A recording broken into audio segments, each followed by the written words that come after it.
You didn't choose the wrong person because you made a mistake.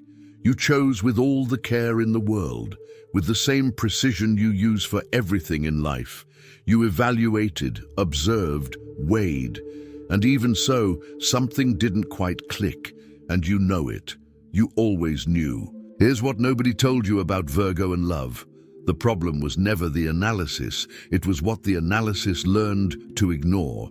Because there's a question Virgo rarely asks themselves, not for lack of intelligence, but for excessive control.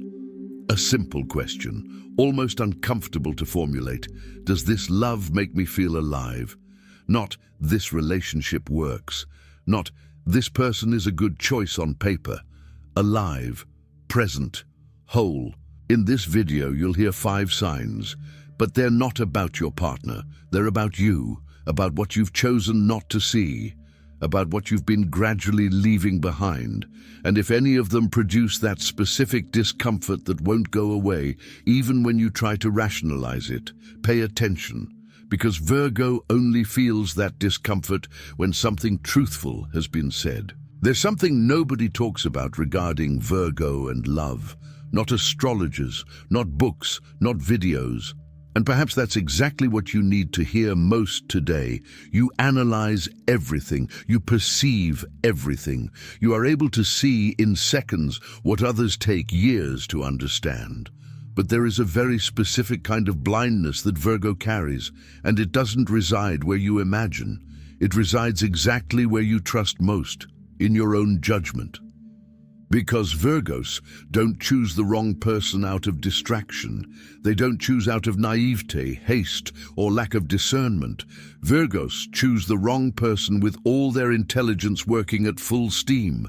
And that's what makes it all so disconcerting. Think about it. You evaluated. You observed behaviors, weighed compatibility, considered values, history, communication style, conflict resolution. You did what you always do, analyzed precisely.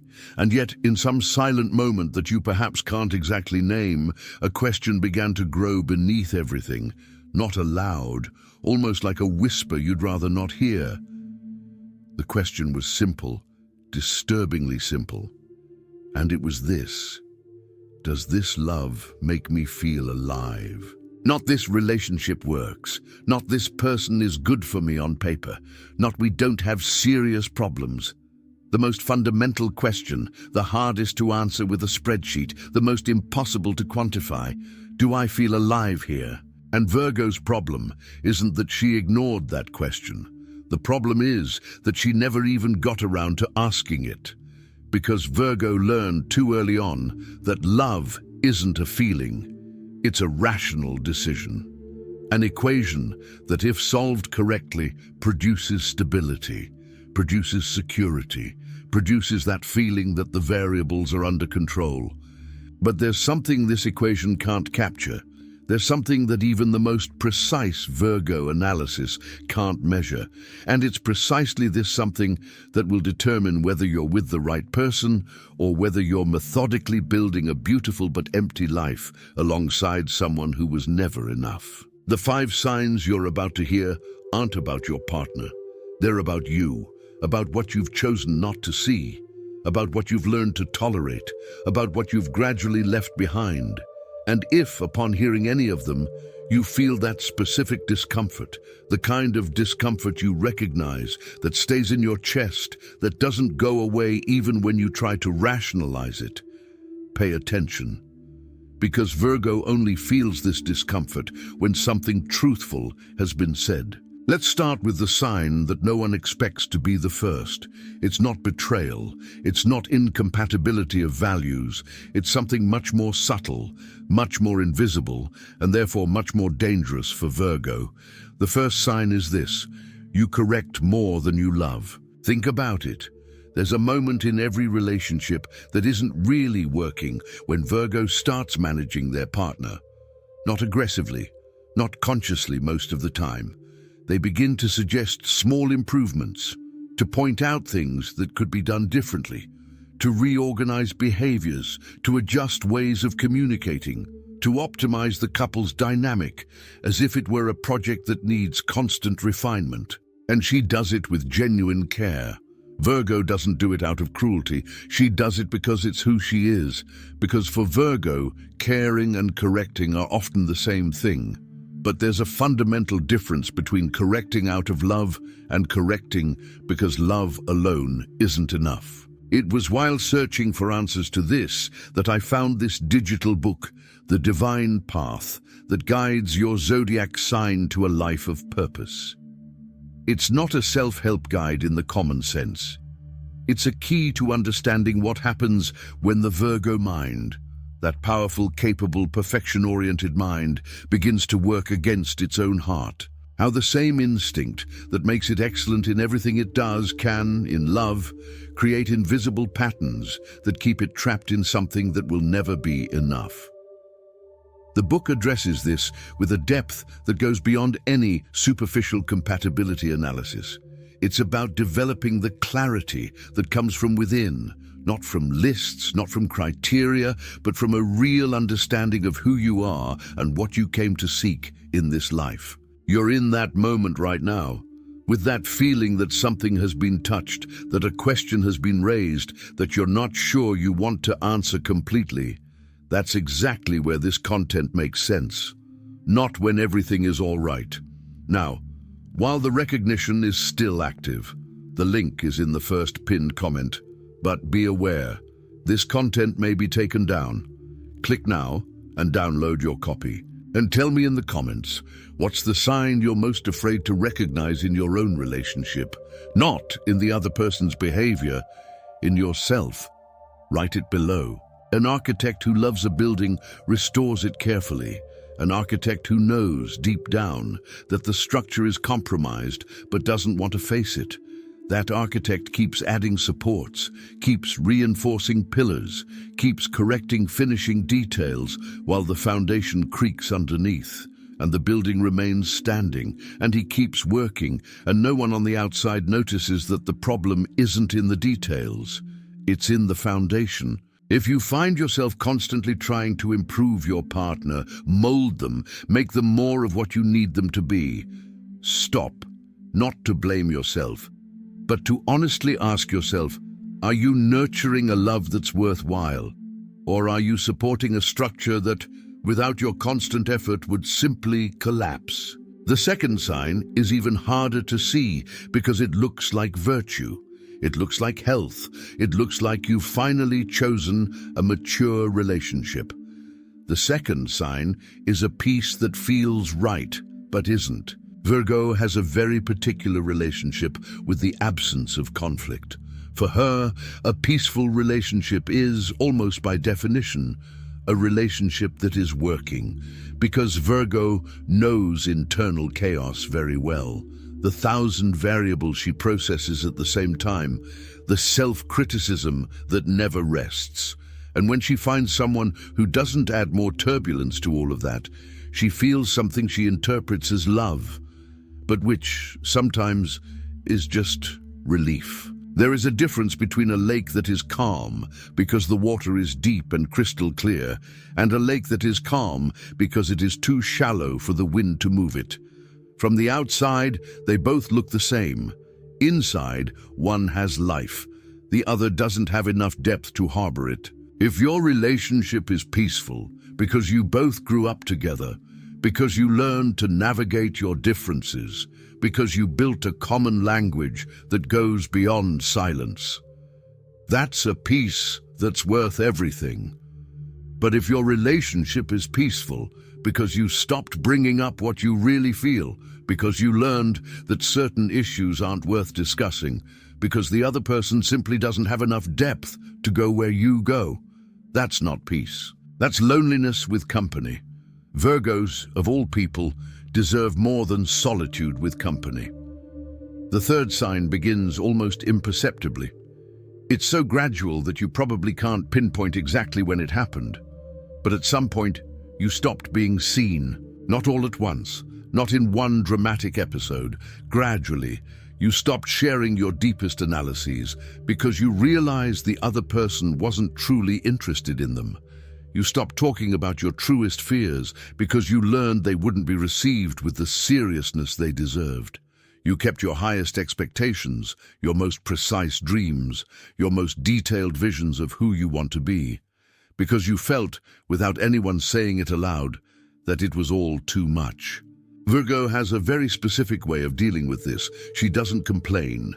She adapts. She finds other channels for these conversations, a friend, a book, her own thoughts at night, and the relationship continues.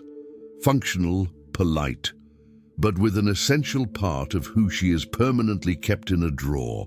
It's like having a precision telescope at home and never taking it out of the box, because the other person never wanted to look at the stars.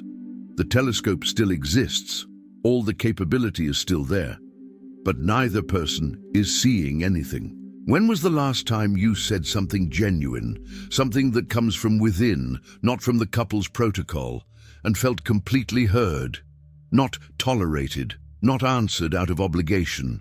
Truly listened to, with the kind of attention that shows the other person understood not only what you said, but what you meant. If you're having trouble remembering, pay attention to what that silence is saying. That silence that appears when you try to remember when you were truly seen. It's the kind of clarity that the divine path that guides your zodiac sign to a life of purpose helps Virgo name, not as an accusation against the other, as self-recognition. The book talks about how to relearn to trust your own perception when it has been disregarded for years, and why this is, for Virgo, the first real move towards something that won't ask her to shrink. The link is in the first pinned comment. The last copies are running out. Click now and begin your journey toward the clarity and genius you deserve. The fourth sign is where things get more intimate, harder to admit, because it speaks of something Virgo rarely names, but which she feels with a painful clarity. At some point in that relationship, you started to become less of yourself. Not because the other person asked directly, not because there was a conversation where someone said, "You're amazing," but because you learned through subtle signs, through reactions, through silences, through that expression on the other person's face when you said something that was simple for you and complicated for them. You learned that your totality didn't fit there. And Virgo does what Virgo knows how to do. She adapts. She talks less about the analyses that nobody asked for, but that she can't help but do. She keeps the intensity of her mind to herself.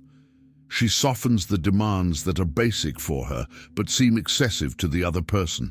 She simplifies what is complex, flattens what is profound, reduces the volume of what makes her who she is, so that the relationship can continue.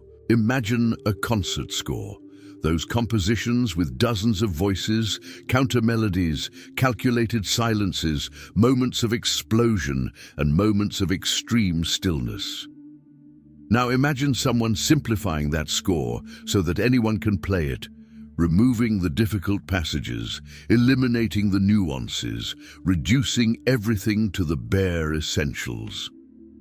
The simplified score can even be played, but it no longer has the same beauty. It no longer has the same soul. If you're in a relationship that demands you be this simplified version of yourself, I need you to hear this clearly. This isn't mature adaptation. This is loss.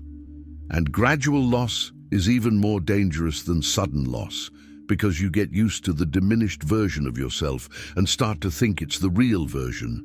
Is a love that demands you be less than you are, is that still love? There's something within the divine path that guides your zodiac sign to a life of purpose, that speaks directly to this mechanism of reduction that Virgo develops almost unconsciously. It's about how the mind, built to seek excellence, begins in the wrong kind of love, to use that same capacity to efficiently minimize itself, justifying, rationalizing, finding clever reasons to accept less. The book won't tell you what you should feel. It will help you distinguish what is genuinely yours from what you've learned to carry as if it were. And that distinction, for Virgo, is everything. The link is in the first pinned comment. The last copies are running out. Click now and begin your journey toward the clarity and genius you deserve. The fifth sign is the most honest of all, and it's also the bravest to admit, because it doesn't live in everyday behaviors, it lives in the imagination, in those moments when you project another life. Not in a guilty way, not deliberately. They're flashes. You're at work, or in the silence before bed, or in a conversation with a friend. And for a second, you see yourself alone, or in another situation, or simply being a version of yourself that doesn't need to manage itself so much. And this image doesn't bring sadness. It brings something that seems disturbing to admit. It brings relief. Virgo doesn't fantasize for escapism. Virgo isn't given to pointless daydreams. When a Virgo's mind starts projecting alternative scenarios without you asking, when the version of yourself that existed before this relationship seems more alive than the current version, that's not weakness. It's not emotional infidelity. It's the survival instinct of a Virgo who knows somewhere beyond analysis that something essential has been lost. Imagine a GPS. You're driving on a route you've chosen. The GPS recalculates, not because you missed a turn, not because there was a detour, but because the system, with access to a wider view than you have through the car window, has identified that this route won't get you where you need to go. And it keeps recalculating, calmly, without drama, simply because that's what it's designed to do. What you're imagining might not be an escape. It could be a return. It could be the part of you that never stopped knowing who you are, calling you back to yourself. There's a reason for this. Virgo doesn't resist acknowledgement out of cowardice. It resists because it knows better than anyone the weight of what comes after. It knows that naming a problem is the beginning of having to solve it. And Virgo, with all its analytical capacity, also has a highly developed ability to foresee the consequences, the conflicts, the losses, the rebuilding period, the work that will be necessary. And this paralyzes, not for lack of courage, but for an excess of foresight. But here's what no Virgo prediction can accurately calculate: the cost of inaction, the cost of continuing to correct when you should question, of continuing to hold on to what you should let go of continuing to be less so that love can continue to exist in the form it does, functional but without flame. The right love for Virgo won't demand that she be less. It will be too big for lists. It will have enough depth to receive all that she is, the analysis, the intensity, the demanding nature, the tenderness she rarely shows, but which exists beneath all the precision. It won't be a love she can manage. It will be a love that surprises her. But how does Virgo arrive at this love? Not by learning more criteria, not by making more detailed lists, by learning to distinguish between what she feels and what she thinks she should feel, between what is true love and what is a successful project disguised as love. There is something very specific that happens when Virgo stops using analysis as a shield and starts using it as a tool. When they stop trying to measure love and begin to trust what love, when it is real, produces within them: presence, not management; expansion, not reduction; the feeling that they can be everything they are, without needing editing, without needing props, without needing to put the telescope away in a drawer. Virgo wasn't made to grow in the shadows. It was made to flourish where its light is received as light, not reduced to weight, not contained by someone who lacks the capacity to sustain it. And this flourishing begins before any difficult conversation, before any decision, before any external step. It begins within. The moment Virgo stops pretending not to know what it knows. You heard 5 signs today, and if any of them resonated, if any produced that specific discomfort that won't go away, if any named something you were keeping silent, trust it. Not the analysis that will try to contradict it. Trust what you felt before you even started thinking, because Virgo always knew. She just needed permission to admit it. The love that Virgo deserves is not a distant ideal. It is the natural result of a Virgo who has finally learned to be true to what she truly feels. instead of true to what she has so carefully constructed to appear right. It is not a reward that comes after more effort. It is what happens when she stops lowering her own internal standard, and it begins now, with recognition, with the silent honesty that only Virgo is capable of having with herself, with the courage, small and enormous at the same time, to admit that she knows.